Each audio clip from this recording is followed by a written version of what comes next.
안녕하십니까. 존경하는 39만 세종시민 여러분, 선배 동료 의원님과 공무원 여러분, 다정동을 지역구로 두고 있는 더불어민주당 소속 박난희 의원입니다. 본 의원은 2024년 세종시 본 예산안 심사에 앞서 세종시 교통정책에 대한 우려를 표명하고자 이 자리에 섰습니다. 지난 15일 최민호 세종시장께서는 대중교통 무료화를 돌연 철회하시고 단 한 번도 공론화된 적 없는 대중교통 정액권 도입 계획을 대대적으로 발표하셨습니다. 30억만 추가 부담하면 충분하다던 대중교통 무료화 공약은 270억만 있으면 가능하다고 재발표되더니 다시 60억 부분 무료화 정책으로 변경된 것입니다. 그동안 시민사회와 의회가 교통정책의 우선순위에 대한 문제를 지속적으로 제기했음에도 끼워 맞추기식으로 급작스럽게 발표된 수정안에는 몇 가지 오류가 있었습니다. 첫째, 소수를 위한 교통비 지원 정책에 머무를 수 있는 효용성의 문제입니다. 2만 원을 지불하면 한 달간 5만 원 한도로 대중교통을 이용하고 잔액은 소멸되는 제도입니다만 세종시의 월 평균 버스 이용액은 1만 2천 원이며 약 90%의 시민들은 버스비로 1만 원 미만을 지출했습니다. 1만 원 미만 사용자들이 월 2만 원 정액권을 과연 구입할 것인지 정책의 효용성에 대한 의구심을 갖게 합니다.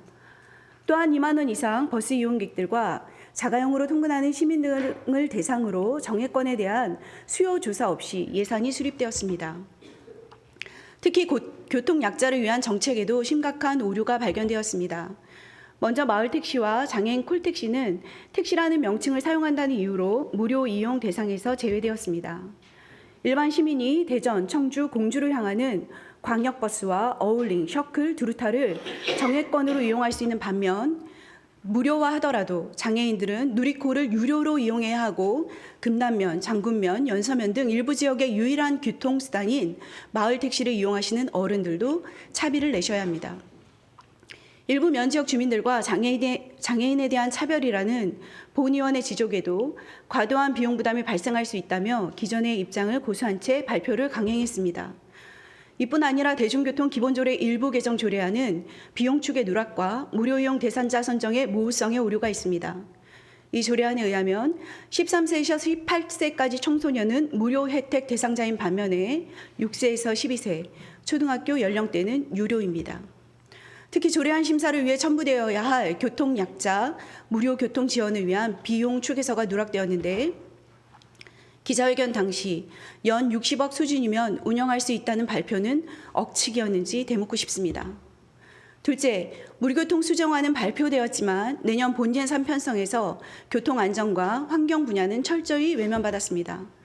한솔동 방음터널은 지난해 12월 방음터널 화재 참사가 발생했던 과천시 제2경인고속도로 방음터널과 같은 재질로 제작되어 정부로부터 2024년 2월까지 교체하라는 조치 명령을 받았습니다. 그러나 세종시는 설계비 5천만 원만 24년 예산에 반영한 채 방치하고 있습니다. 공사비 20억 편성에 대한 의지가 있는 것입니까? 지금도 화재에 취약한 한솔동 방음터널은 우리 시민의 안전한 일상을 위협하고 있습니다. 심지어 환경 분야의 사업은 더욱 퇴보하고 있습니다. 세종시는 시비 매칭이 어렵다는 이유로 24년 전기 자동차 국비 보조금 약 95억 원을 포기하고 전기차 구매 보조금으로 22억만 편성했습니다. 22년 전기차 보조금 121억에 비하면 세종시 친환경 전기차 보급 정책은 최근 3년간 역주행하고 있습니다. 그뿐 아니라 23년에 전기 이륜차 보급은 28대에 그쳤고 24년 예산안에도 50대만 편성되었습니다. 지난해 8월 24년까지 전기 이륜차를 1,000대 공급하겠다고 호언장담했던 최민호 시장님의 약속은 어떻게 되는 것입니까? 전기 자전거 보조금과 공공전기 자전거 구축비 예산도 재정 악화를 이유로 전액 삭감되었습니다. 세종시 대중교통 무료화의 취지가 환경을 위해서라던 최민호 시장님의 주장과 상충되는 예산안입니다. 물론 긴축재정 기조에서 사업의 우선순위를 정하는 것은 결코 쉬운 일이 아닙니다. 하지만 시민들의 안전과 환경은 뒷전으로 밀린 채 인기에 영합한 선심성 예산안은 반드시 경계해야 합니다. 더욱이 세종시는 2024년보다 25년의 재정 위기가 심화될 것으로 전망하고 있는 만큼 세종시의 오늘과 내일을 설계한다는 무거운 책임감으로 내일부터 시작되는 24년 본예산 심사에 최선의 노력을 다해 주실 것을 당부드립니다. 끝까지 경청해 주셔서 감사합니다.